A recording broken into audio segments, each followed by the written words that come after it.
In the centuries of the past, the Belgian people had been oppressed under the rule of many different nations.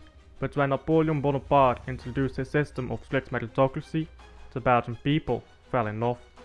This is the first in a three-part video series that will cover the story of Belgium's short chapter of hope under the rule of Napoleon Bonaparte.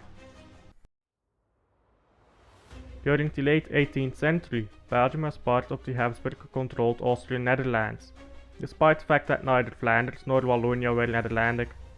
The region had been under Habsburg rule for centuries, and by the end of the 18th century it faced growing dissent among the local population due to dissatisfaction with the absolutist rule of the Austrian monarchy. In 1794, French revolutionary armies invaded the Austrian Netherlands, and by 1795 they had fully occupied the region. As a result, the Habsburg rulers were expelled, and the region was annexed to France, becoming part of the French Republic. This marked the beginning of Belgium's incorporation into the French Empire under Napoleon's rule. From the perspective of the Belgians, the French invasion brought about a sense of hope and anticipation for a brighter future. The promise of liberty, equality and fraternity echoed the sentiments of the Enlightenment, which had already started to gain traction among some intellectual circles in the Austrian Netherlands. The ideas of the French Revolution resonated with progressive thinkers, who saw the opportunity to break free from the clutches of the oppressive Habsburg monarchy and embrace a new era of political and social change.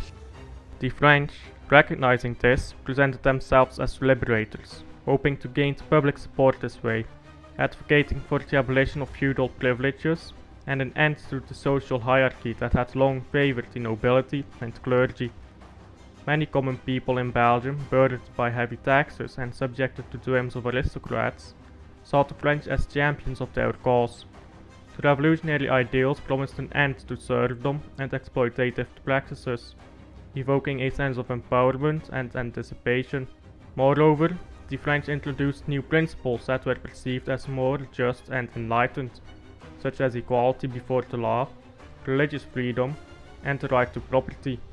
This rhetoric appealed to the aspirations of the middle class and lower classes, who saw an opportunity of social mobility and a chance to have a say in governance of their own land.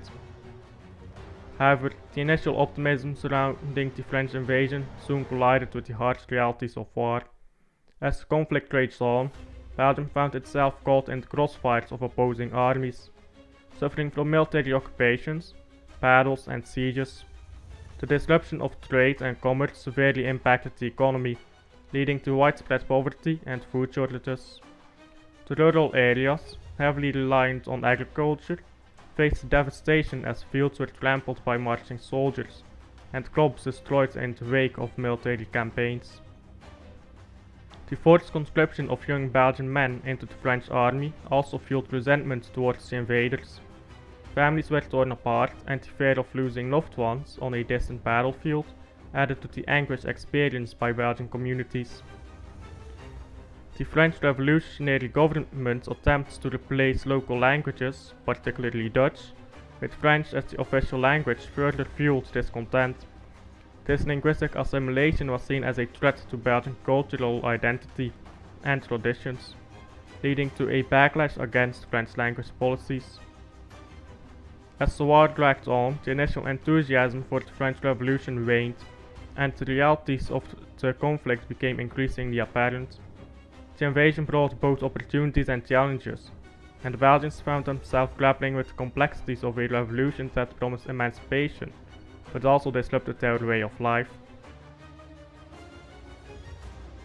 Napoleon Bonaparte's rise to power in France and his subsequent rule had a significant impact on Belgium. Many remember Napoleon as a military genius, but that is not how Belgians remember him. Belgian people remember him as a political genius, a savior who, as if a magician, solved all of Belgium's problems in his short rule. While the initial French revolutionary period brought about hardships and challenges, Napoleon's leadership brought stability, economic reforms, and a sense of national unity that endeared him to Belgium.